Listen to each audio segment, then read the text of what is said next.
Apakah boleh minum kopi luwak? Bukankah kopi luwak itu dari kotoran luwak? Ini dirincikan teman-teman.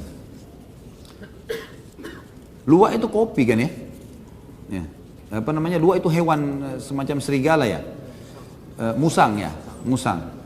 Memang hewan musang ini dia paling hobi dengan kopi yang wangi. Kenapa ada kopi luwak? Saya pernah baca bukunya, sejarahnya. Ternyata memang hewan ini dia mencari di pohon kopi itu, dan dia tahu dengan ciuman dia tahu ini kopi yang matang, yang bagus atau enggak. Maka dianggap oleh para pedagang kopi luwak ini, kalau luwak yang pilih, dia konsumsi dari sekian banyak biji kopi, maka berarti itu yang terbaik, gitu kan? Itu yang terbaik. Maka dianggap kalau sudah diambil oleh luwak, kemudian luwak keluarkan di kotorannya, maka dianggap itu tetap yang terbaik, gitu. Begitu bahasanya. Maaf kalau saya tidak minum kopi luwak.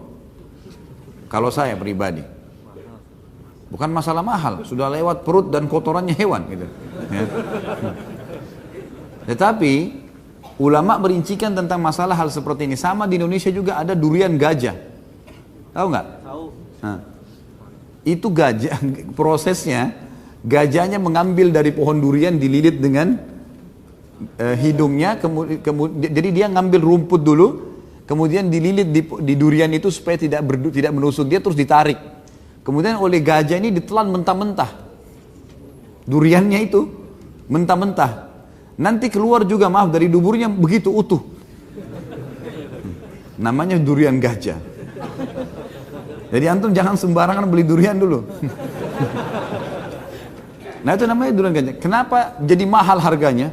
Karena proses masuk dari mulut gajah keluar dari dubur gajah. Itu yang buat dia mahal. Nah sama dengan luwak ini. Baik, sekarang yang kita tanya hukum syar'inya. Bagaimana hukum syar'i? Kalau biji kopi luwak itu, dasarnya kopi itu masuk ke dalam perutnya, keluar dari duburnya utuh, tidak pecah, utuh kopinya, nggak pecah sekali lagi, berarti dia dianggap suci, tidak terkontaminasi dengan kotoran, dan dia dianggap tetap halal sebagaimana kopi awalnya halal. Ini kalau tidak salah juga saya baca di salah satu fatwa MUI kita.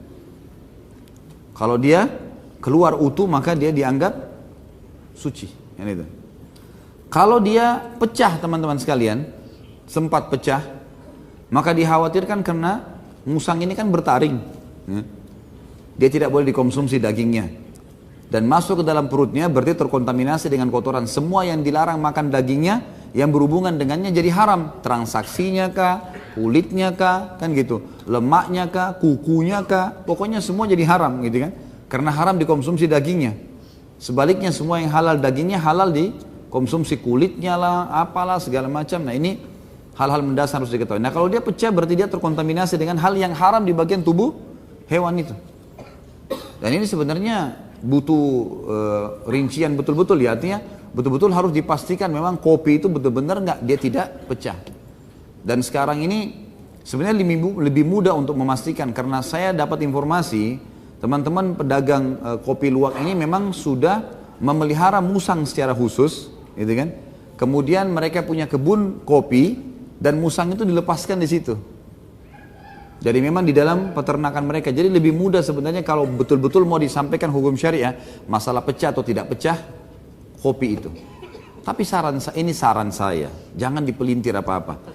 Silahkan mau minum kopi luwak boleh, ya. Saya bilang dari awal gitu kan. Tapi kalau masih ada kopi lain, lebih baik. Ada apa harus masuk dulu ke perutnya luwak ini? Allahu alam ya. Ini jangan lagi bilang tidak boleh ya.